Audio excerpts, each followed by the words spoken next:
নমস্কার বন্ধুরা, আমি রেক্স আপনাদের সাথে। আর উৎসবের মরশুম কিন্তু শুরু হয়ে গেছে।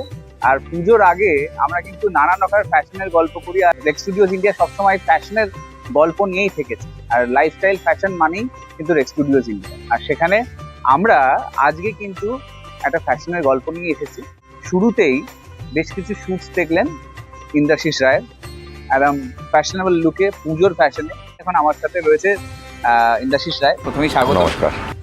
আর একটা বিষয় বলবো যে এখন আমাদের টলিউডে ধারাবাহিকের ভগবান এখন ইন্দ্রাশিস। এটা আমরা মাঝে মাঝে বলছি আর ওকে সবাই চেনাচ্ছে এখন। তো ব্যাপারটা কেমন লাগছে?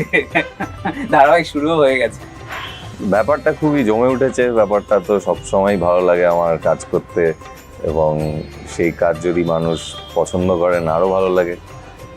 এইবার যেটা হয়েছে একটুখানি বেশি মানে ব্যাপারটা কি বলবো, খুবই বেশি স্পেশাল হয়ে গেছে। কারণ এরম চরিত্র সচরাচর আমরা অভিনেতারা পাই না একদম সুযোগ এরকম চরিত্রে পাঠ করার। তো সেটা পাচ্ছি, এবং দারুণ লেখা এনকে সলিলের। এই যে নতুন চ্যানেল একটা জি বাংলা শোনা, তারা এরকম একটা ধারাবাহিক এর কথা ভেবেছে যেখানে গল্পটা একেবারেই শুরু থেকেই স্ট্যান্ডার্ডাইজ।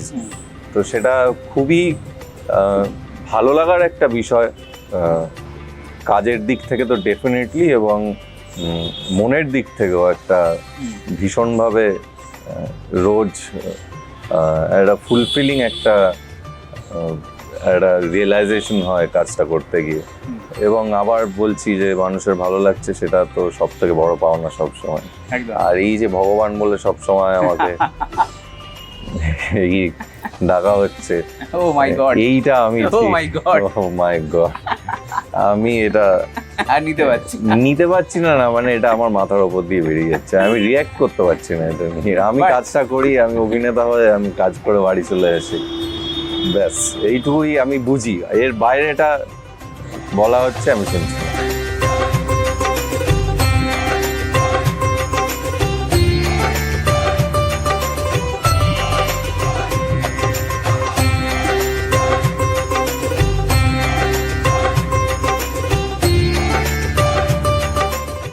আরেকজন মানে আমি একটা জিনিস না বললেও নয়, যে প্রশ্নটা এটা যে দুজন মানুষ খুবই স্টলওয়ার্ড আমাদের ইন্ডাস্ট্রি। তার মধ্যে একজন বিশ্বনাথ বসু, আরেকজন যার কথা বললে, যার লিখেছেন এনকে সলিল। ইনি কিন্তু এটা আমরা বলতাম এক সময় যে গল্প যেমন নতুন তৈরি করতে পারেন, বাট একটা পুরনো গল্পকে রিক্রিয়েট করার বা লেখার যোগ্যতা ভয়ঙ্কর রাখে।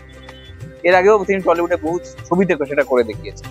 তো সেখানে এরম ব্যাপারটা, মিক্সচারটা যখন তোমার কাছে অফার এলো, কতটা ভালো লাগাচ্ছে, বা এইটা কি খেয়াল করেছিলে?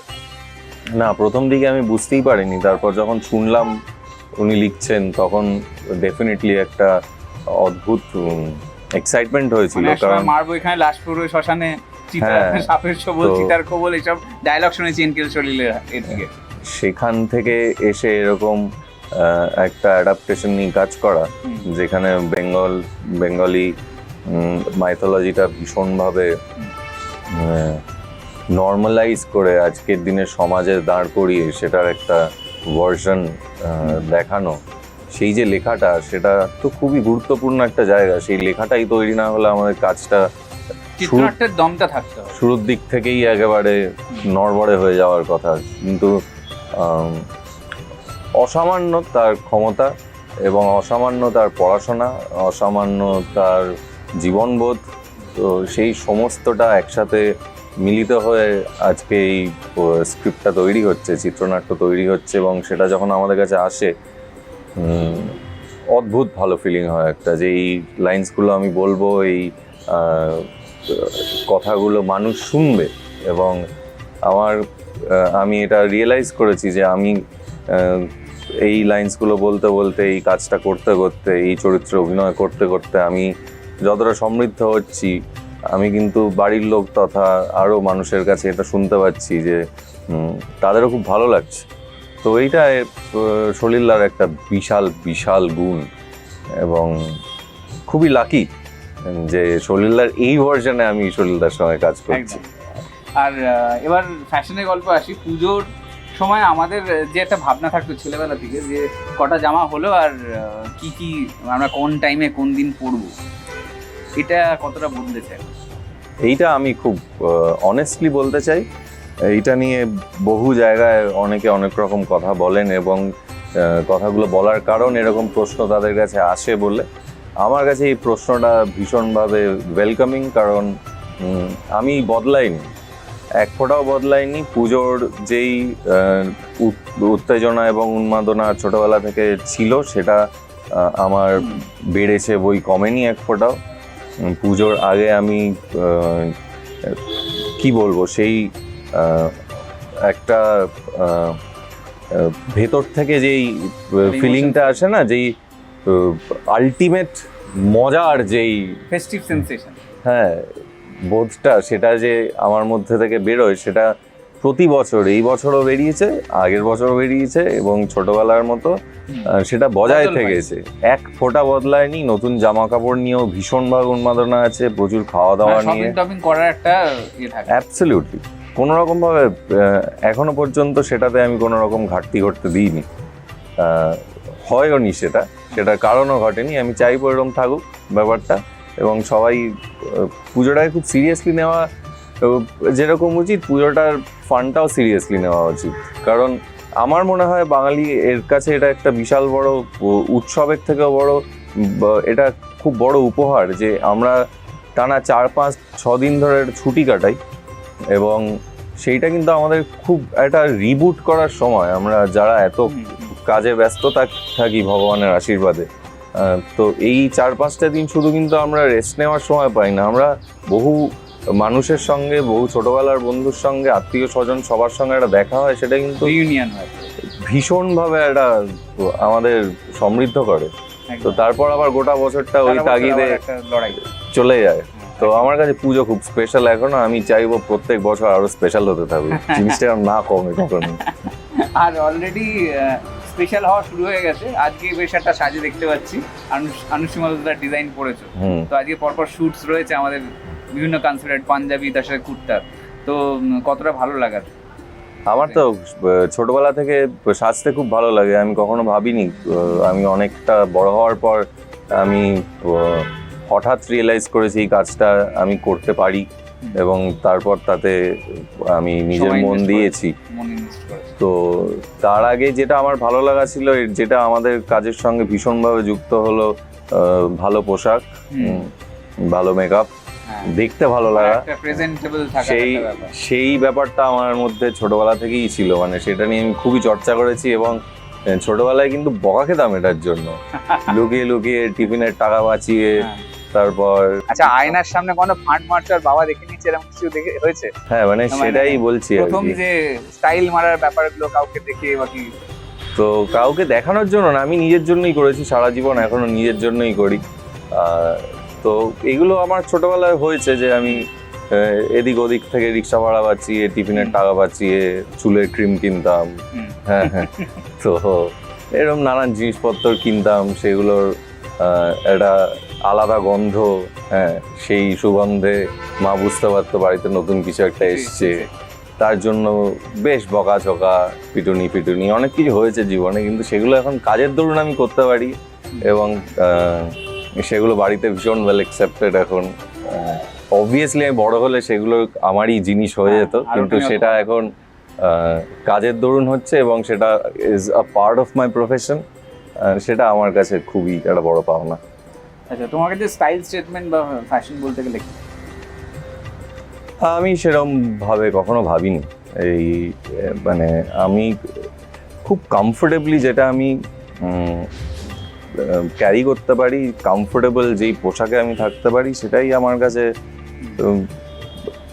কি বলবো, স্টাইল বললে স্টাইল, সেটা আমার এটা বেসিক্যালি সেটাই আমার পোশাক।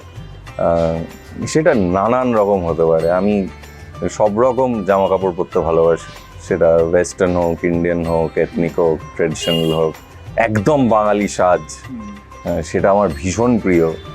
তো আমি সমস্তটাই ভালোবাসি পড়তে এবং সেটা আমি খুব কনফিডেন্টলি ক্যারিও করতে পারি মোস্ট অফ দ্য টাইমস। তো এইটা নিয়ে আমার কাছে ওরকম পার্টিকুলারলি স্টাইল স্টেটমেন্ট বলে আমি একটা স্যুট পরে বেরিয়ে চলে গেলাম, ওটাই আমার স্টাইল স্টেটমেন্ট, বা আমার ভালো ধুতি লাগে। পাঞ্জাবি আমার স্টাইল স্টেটমেন্ট, এরকম এখনো হয়নি। পার্টিকুলার কিছু না। পার্টিকুলার কিছু নেই, যেটা আমাকে ভালো লাগছে মানাচ্ছে। অ্যাবসলিউটলি।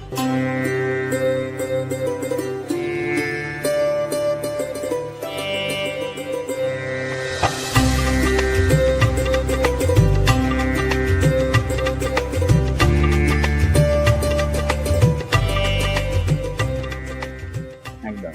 আর আরেকটা বিষয়, মানে আজকে যে ডিজাইনটা নিয়ে পড়ে আছো, রানুশিমালদার ডিজাইনার যে পড়ছো, কুর্তা পাঞ্জাবি যেগুলো পড়ছো, ফটোশুটস হচ্ছে, তো পুজোর আগে এইসব ফটোশুটস খুব আসে, মানে নিজের ফটোশুটস করতে কতটা ভালো লাগে এই বিভিন্ন ধরনের ফ্যাশন ডিজাইনস নিয়ে, বা আজকে রানুশির ডিজাইনস নিয়ে কি বলবো?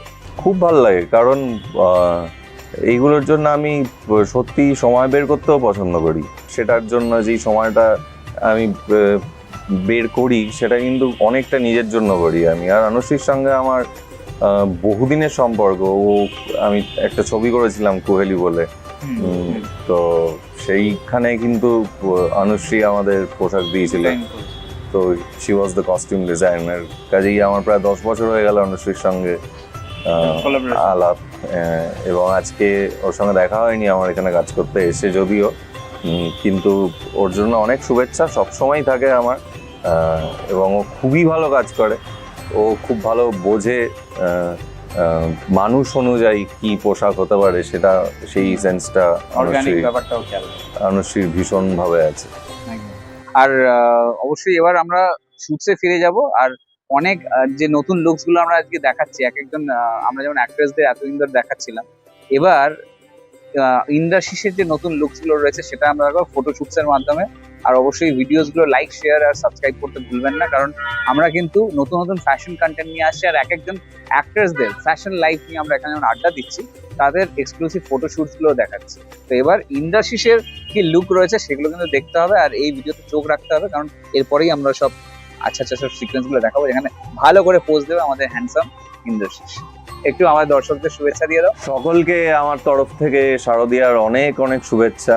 আমি যেটা কথা বলতে বলতে বললাম, বাঙালির সব থেকে বড় উৎসব, এবং আমি মনে করি যে এটা বাঙালির সব থেকে বড় উপহার যে আমরা টানা একদিন নয়, দুদিন নয়, 3 দিন নয়, 4 দিন 5 দিন ধরে, এবং সেই ছুটি আমরা মাঝে মধ্যে এক্সটেন্ডও করে নিই, এতদিন ধরে নিজেদের লোকেদের সঙ্গে থাকা, কাছের মানুষের সঙ্গে থাকা, একসঙ্গে নতুন সাজে খাওয়া দাওয়া করা, আড্ডা মারা, এটা কিন্তু সত্যি একটা বড় পাওনা।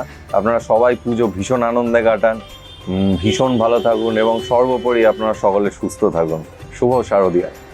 একদম শুভ শারদীয়া। আর দেখতে থাকুন Red Studios India. Like, subscribe আর শেয়ার করতে ভুলবেন না। এখানেই সাইন অফ করছি।